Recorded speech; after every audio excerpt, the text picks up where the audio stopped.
Funding for Poets and Their Craft on Vermont PBS is provided by Phoenix Books, with stores in Burlington, Rutland, and Essex, Vermont.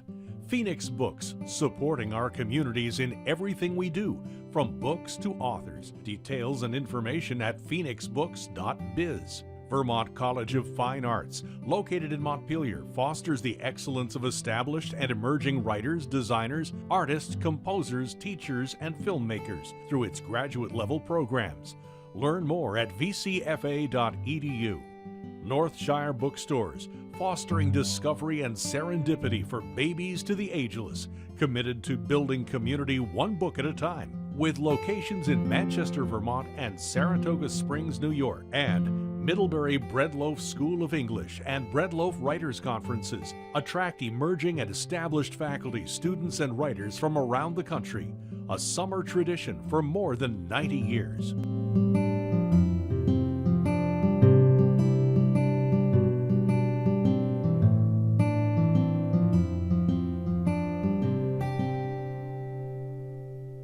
Hello, I'm Tamara Higgins. Today's poet, Baron Wormser, is a former Poet Laureate of Maine, author of 14 books, and has received fellowships from the National Endowment for the Arts and Guggenheim Foundations. His presentation today at Misty Valley Books in Chester is titled The Irony and the Ecstasy on the Nature of Poetry. His lecture left us more contemplative of our lives and world and with a better understanding of what it is about poetry that brings us all together. Before we hear Baron's discussion, here is Bill Reed, owner of the bookshop. Poetry has this wonderful distillation of ideas into relatively few words. I think that's the beauty of poetry, and you can spend a lot of time thinking about it, which is not often the case with prose. Still fumbling with words, as if attempted eloquence could preserve you in my backward sight, as if your death held other deaths at bay. I see you emerging from the old 88, a bandage on your head that the scarf you bought at Liberty of London on your one trip abroad doesn't quite cover, and you shrunken inside your winter coat and moving very slowly. Tottering would be the word, though you were only 47 and trying to form a smile of some sort, a desperate smile, a smile to rid you of pain and the weariness that eats my very bones, a smile to show you were fighting back as you taught me to fight back when the world taunted me. You halted on the sidewalk as if to take in the cold breeze, as if after weeks away, weeks in a small white room, it was a pleasure. The raw January air, how it shoved and gnawed at a body's modest warmth. You looked around slowly, your neck creaking, it lately having done little more than prop up your cancer-besieged head, and tried to say something, maybe about the sky or house, or our German shepherd lady who wagged her tail bravely, but no words came out, none, only a rueful blankness, more of that stolid fumbling that was the ruin of each laugh and kiss and exclamation. You seemed bewildered to be there, to be alive, to be expected to respond when all that lay in front of you was your coming to a bed and waiting, patient and impatient, for what the words "nothing more to be done" signified. You told me you'd overheard those words, one intern informing another. "I love you all," you said, then on the sidewalk, to the dog and your husband and us children, but you didn't smile. Your words were quiet and grave, like the words in a speech. but from the depths of words, their blind insides. My mom died when I was 21. So the feeling was so enormous. In part, my adult life has been a matter of learning to stand on my feet after that wave knocked me over. And so that's in me. At different points in your life, you know this, you have different perspectives on things that have happened to you, basically. And that poem, for me, is sort of the largest perspective I've attained about her death, because I connect it to the very fact of speech and what speech is.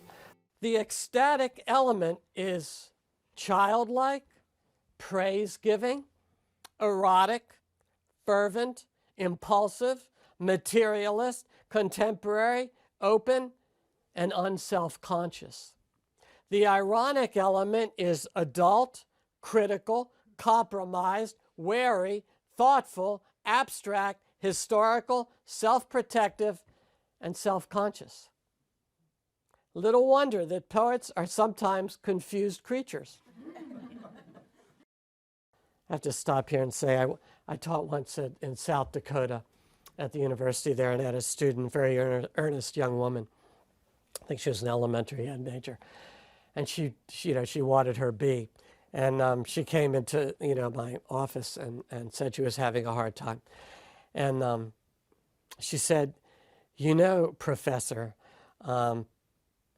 she had to be having a hard time to call me professor, but because I was just visiting there. But she said, Professor, I only get poems that are black and white. And I said, well, there really aren't any poems like that, So this issue of the complexity, these elements floating around, it's always there and it can't be resolved. Okay. We cannot say that most people actively engage them the way that poets do, however. We cannot say that the everyday world thrives on poems. The everyday world would not be every day if it did thrive on poems. The unique blend of irony and ecstasy in this or that poem contribute very definitely to the startling beauty we hope to find in poems. There is, for instance, poetry's habit of asking in a way that is part childlike ecstasy and part adult irony, what is that? Poetry always hinges on that wondrous, naive, yet philosophical question, what is that?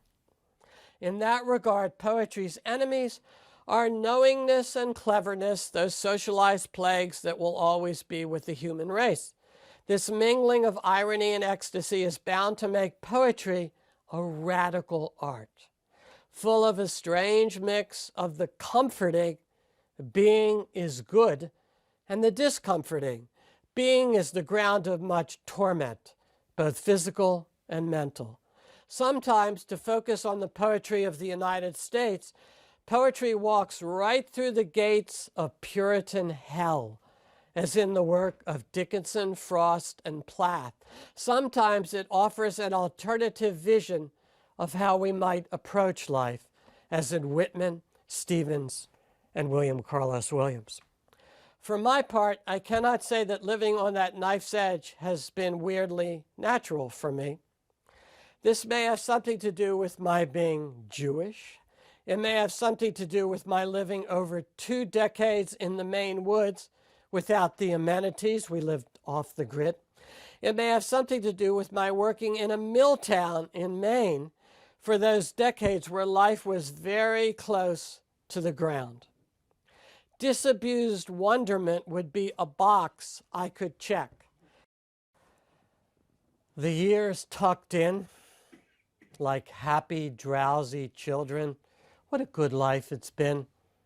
Time bearing garrulous days, the sky quick with sculpted mist, earth redolent with rain, galactic habit banging out rhythm, and you moored in the murmur of tides and pulses, warbling sunrise, sunset, and loving it.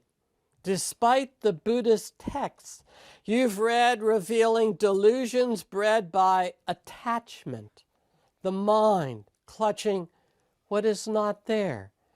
But that's the beauty of samsara. It strings you along and you assent, believing each idle, succulent lie, or not believing, but choosing foolhardiness, scanning how-to books, sutras, rational tomes of reasonable doubt, existence, a bewitching reed in which you turn not infinite pages, overwhelmed but upright, savoring the authored moment. I mean, you don't need action, you don't need plot, you don't need narrative, just that everything's here, the miracle of being, basically. So I think poetry stems in that sense. I talked about praise. It stems from gratitude, basically. None of this has to be here.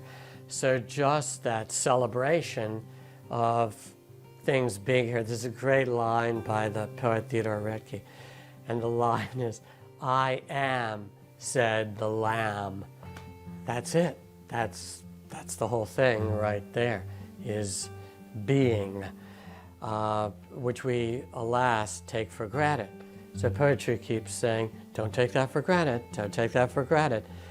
I have spent my life as a dissolver, one who has sought the all-encompassing polyphony. For me, it is a vision like Dante's Commedia or Balzac's Human Comedy, the whole of life as we experience it, all forms. It is the vision that resides in the feeling for how many people have lived on this earth, and that each had a distinct life, and that the enormity of that awareness is incommunicable, yet burns like an inextinguishable flame within us. What the poet brings to this situation is hunger, avidity, and the awareness of how many artists have preceded him or her, who have given their lives in their ways to the attempt to grasp what must be beyond their grasp. I have written many a homage to such artists. Here is one about the photographer Diane Arbus. Look, look, look. Around her neck, the noose of the camera. Implacable, indifferent, dull, magical.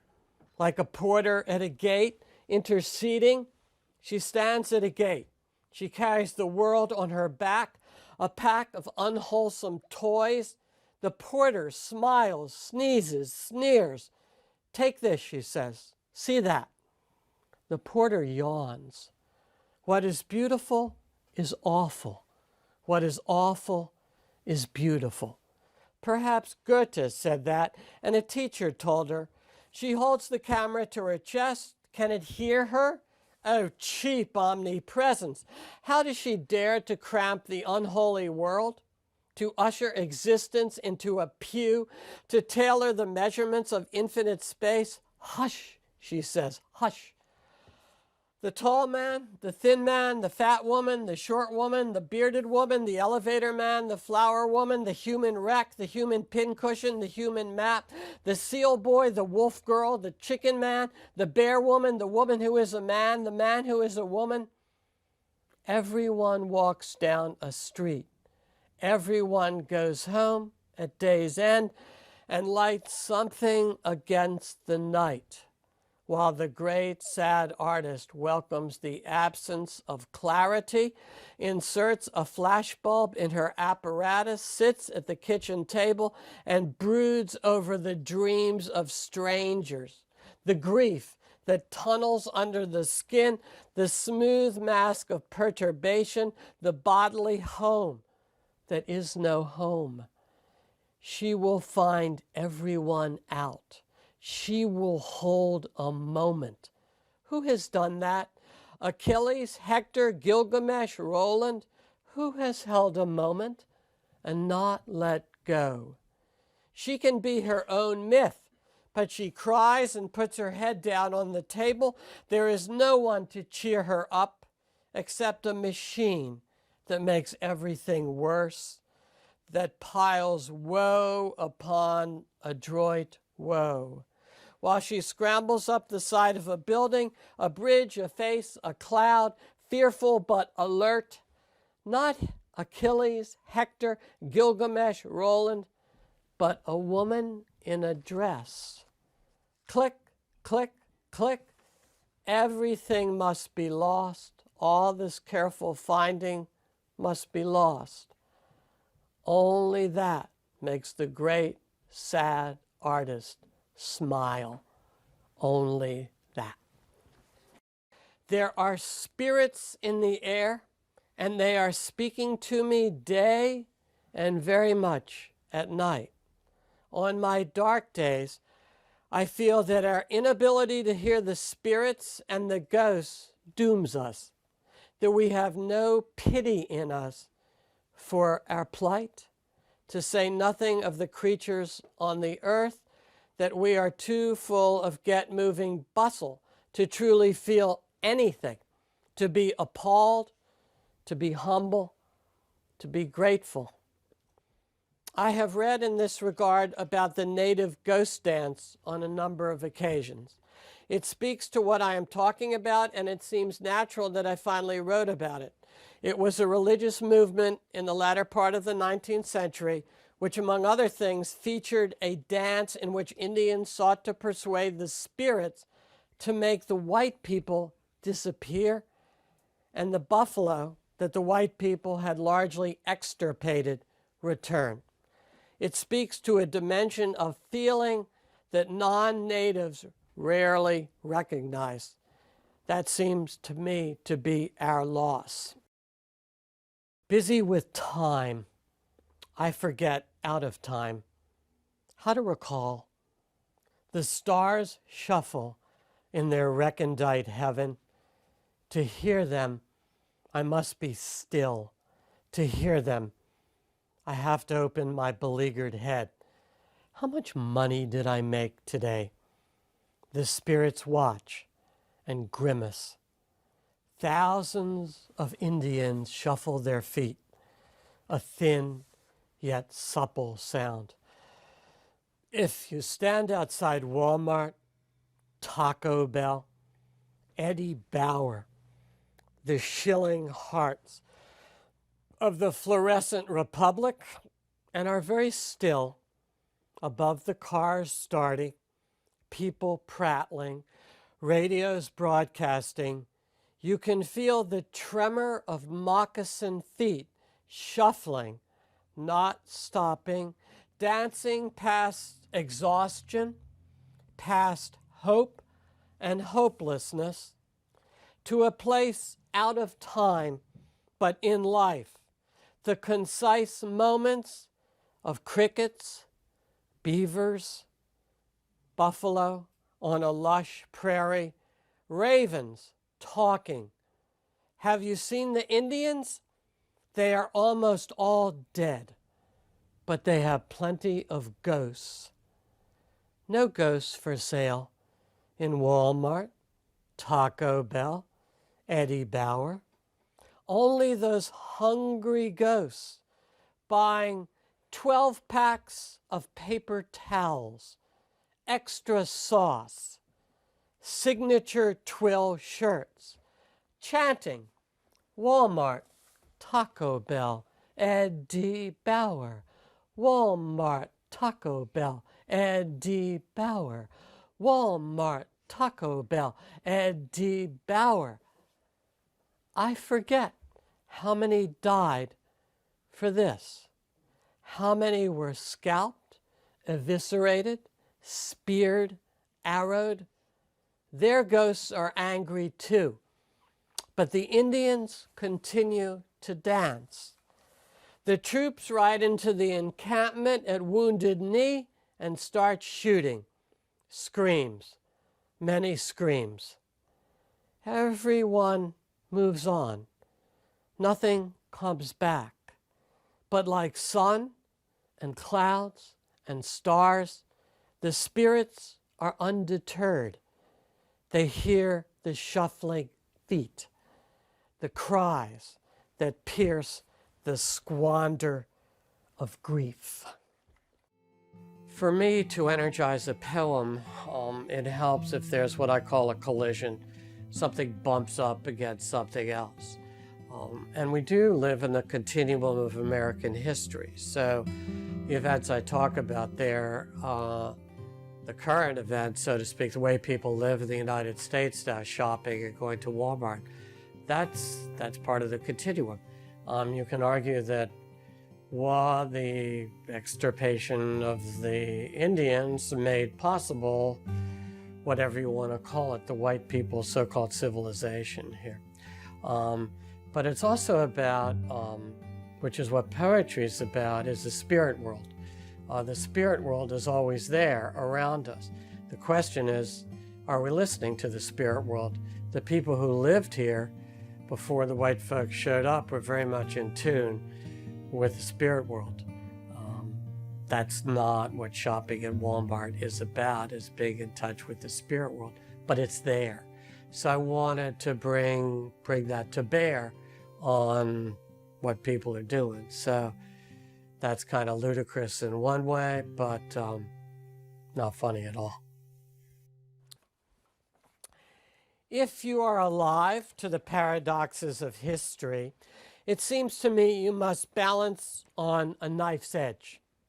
This nation was populated by people fleeing destitution and persecution, who in turn visited destitution and persecution upon the peoples who lived here.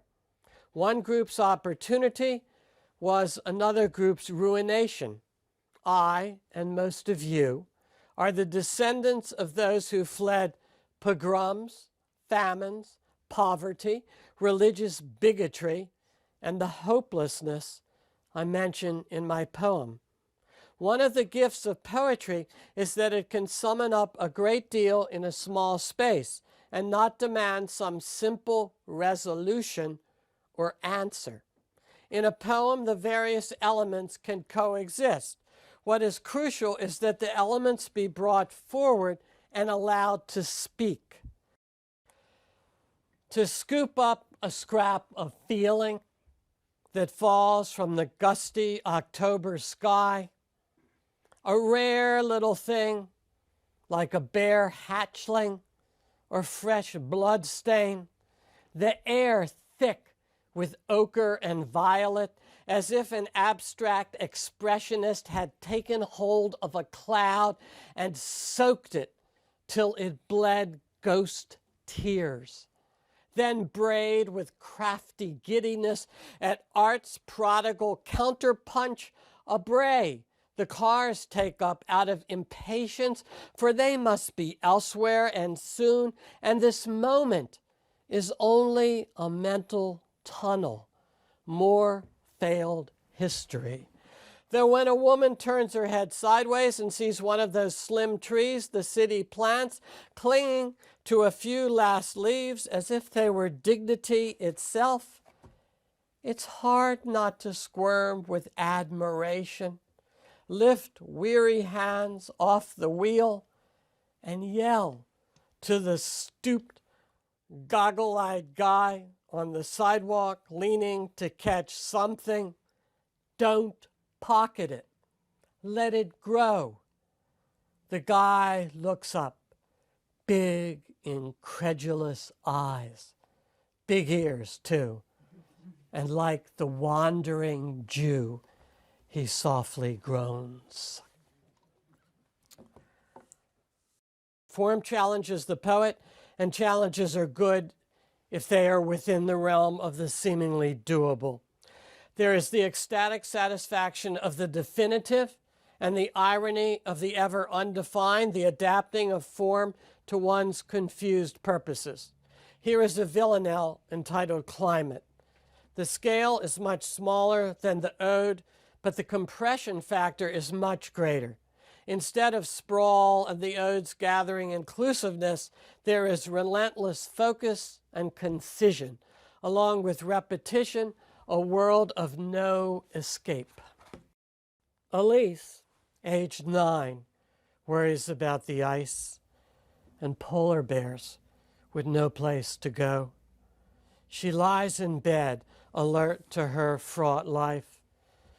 Downstairs, her mother weeps. The words wife, unfair, too long, elongate and explode. Elise, age 9, worries about the ice. Her father tries to soothe this endless strife. He talks like that, full of what he calls woe. She lies in bed, alert to her fraught life, where no beautiful animals entice little girls to live in homes of snow. Elise, age 9, worries about the ice. Igloos melt, mothers mutter, knife the empty kitchen air, pace to and fro. She lies in bed, alert to her fraught life. What's been done is done not so much in spite as fear, love marooned on a floe. Elise, age 9, worries about the ice. She lies in bed, alert to her fraught life. I think it should wake the person up. That's, to me, the basic of a poem. And that means in some way, shape, or form, it should surprise you. Poetry is the art of surprise. But you can't calculate that surprise. You can't will that surprise. But that movement in a poem from line to line, there's an uncertainty in that movement. And so that uncertainty in terms of where it goes, in one way, after you read the poem, you should be convinced, so to speak, oh yeah, that all makes sense. But in another way, it's all fraught because it's all made up the way I was talking before. So that encounter with the poem should wake you up. To me, that's what poems do.